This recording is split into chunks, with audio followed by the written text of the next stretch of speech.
नमस्कार। आज हम पदुमलाल पुन्नालाल बख्शी की लघु कथा झलमला पर चर्चा करेंगे। सबसे पहले हम झलमला इस संपूर्ण कहानी लघु कथा को देखेंगे और उसके बाद उसकी सम्यक समीक्षा करेंगे।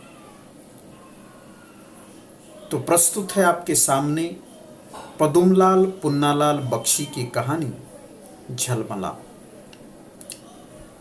मैं बरामदे में टहल रहा था।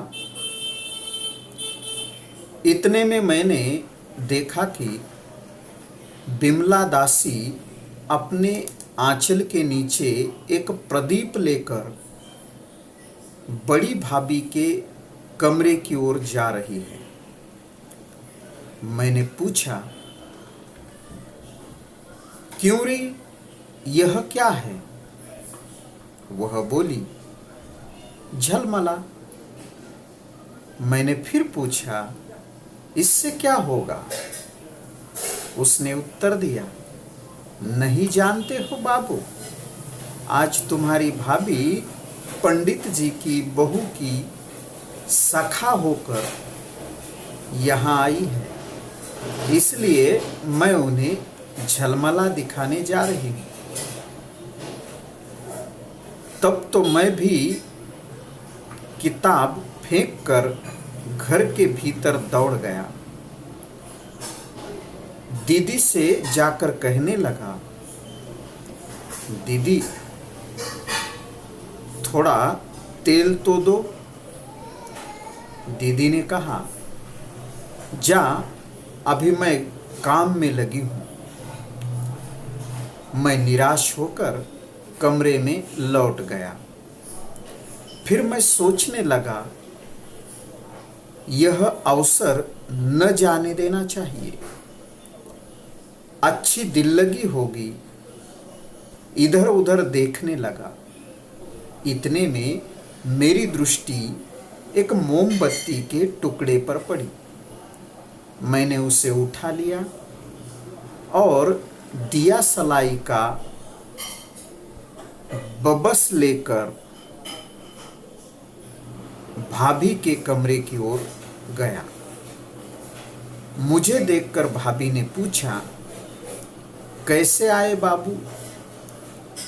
मैंने बिना उत्तर दिए ही मोमबत्ती के टुकड़े को जलाकर लगा सामने रख दिया।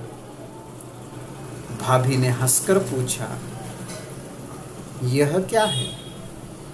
मैंने गंभीर स्वर में उत्तर दिया, झलमला। भाभी ने कुछ न कहकर मेरे हाथ पर 5 रुपए रख दिया। मैं कहने लगा, भाभी, क्या तुम्हारे प्रेम के आलोक का इतना ही मूल्य है? भाभी ने हंसकर कहा, तो कितना चाहिए?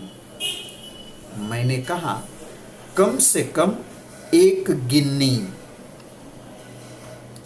भाभी कहने लगी, अच्छा, इस पर लिख दो, मैं अभी देती हूँ। मैंने तुरंत चाकू से मोमबत्ती के टुकड़े पर लिख दिया, मूल्य 1 गिन्नी। भाभी ने गिन्नी निकालकर मुझे दे दी और मैं अपने कमरे में चला आया। कुछ दिनों बाद गिन्नी के खर्च हो जाने के बाद मैं यह घटना बिल्कुल भूल गया। 8 वर्ष व्यतीत हो गए। मैं BA LLB होकर इलाहाबाद से घर लौटा। घर की वैसी दशा न थी जैसी 8 वर्ष पहले थी। न भाभी थी, न बिमला दासी ही। भाभी हम लोगों को सदा के लिए छोड़कर चली गई, स्वर्ग चली गई, और बिमला कट्टड़गी में खेती करती थी। संध्या समय था। मैं अपने घर में बैठा न जाने क्या सोच रहा था। पास ही कमरे में पड़ोस की कुछ स्त्रियों के साथ दीदी बैठी थी। कुछ बातें हो रही थी। इतने में मैंने सुना दीदी किसी से कह रही है, कुछ भी हो बहन, मेरी बहू घर की लक्ष्मी थी। उस स्त्री ने कहा, हाँ बहन, खूब याद आई। मैं तुमसे पूछने वाली थी, उस दिन तुमने मेरे पास सखी का संदूक भेजा था ना। दीदी ने उत्तर दिया, हाँ बहन, बहू कह गई थी उसे रोहिणी को दे देना। उस स्त्री ने कहा, उसमें सब तो ठीक था, पर एक विचित्र बात थी। दीदी ने पूछा, कैसी विचित्र बात? वह कहने लगी, उसे मैंने खोलकर एक दिन देखा तो उसमें एक जगह खूब हिफाजत से रेशमी रुमाल में कुछ बंधा हुआ मिला। मैं सोचने लगी वह क्या है। कौतूहलवश उसे खोलकर देखा, उसमें भला क्या रहा होगा? दीदी ने उत्तर दिया, गहना रहा होगा। उसने हंसकर कहा, नहीं, गहना न था, वह तो एक अधजली मोमबत्ती का टुकड़ा था और उस पर लिखा था मूल्य 1 गिन्नी। क्षण भर में के लिए मैं ज्ञान शून्य हो गया था। फिर अपने हृदय के आवेग को न रोककर मैं उस कमरे में घुस पड़ा और चिल्लाकर कहने लगा, वह मेरी है, मुझे दे दो। कुछ स्त्रियां मुझे देखकर भागने लगी, कुछ इधर उधर देखने लगी। उस स्त्री ने अपना सिर ढांपते ढांपते कहा, अच्छा बाबू, मैं कल उसे भेज दूंगी। पर मैंने रात को ही एक दासी भेजकर उस टुकड़े को मंगा लिया। उस दिन मुझसे कुछ नहीं खाया गया। पूछे जाने पर मैंने यह कहकर टाल दिया कि सिर में दर्द है। बड़ी देर तक इधर उधर टहलता रहा। जब सब सोने के लिए गए तब मैं अपने कमरे में आया। मुझे उदास देखकर कमला पूछने लगी, सिर का दर्द कैसा है? पर मैंने कुछ उत्तर नहीं दिया। चुपचाप जेब से मोमबत्ती निकालकर उसे जलाया और एक कोने पर रख दिया। कमला ने पूछा, यह क्या है? मैंने उत्तर दिया, झलमला। कमला कुछ न समझ सकी। मैंने देखा कि थोड़ी देर में मेरे झलमले का शुद्ध आलोक रात्रि के अंधकार में विलीन हो गया है।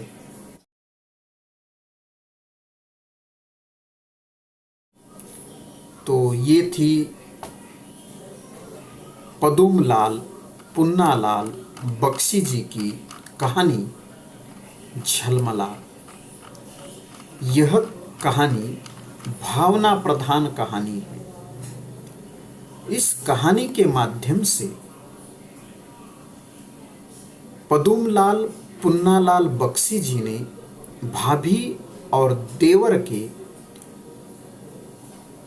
जो संवेदनशील संबंध है, जो प्रेमपूर्ण संबंध है, जिसमें एक दूसरे की भावनाओं को समझने का एक पवित्र प्रयास है, उसका वर्णन इस कहानी के माध्यम से किया।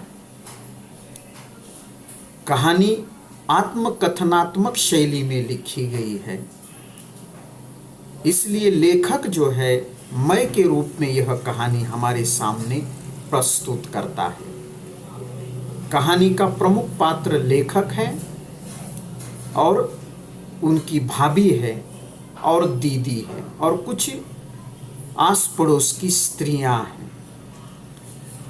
कहानी अत्यंत सुंदर तरीके से, जो एक परंपरा है कि कोई देवर अपनी भाभी के लिए झलमला लेकर आता है, तो उस परंपरा पर आधारित यह कहानी है।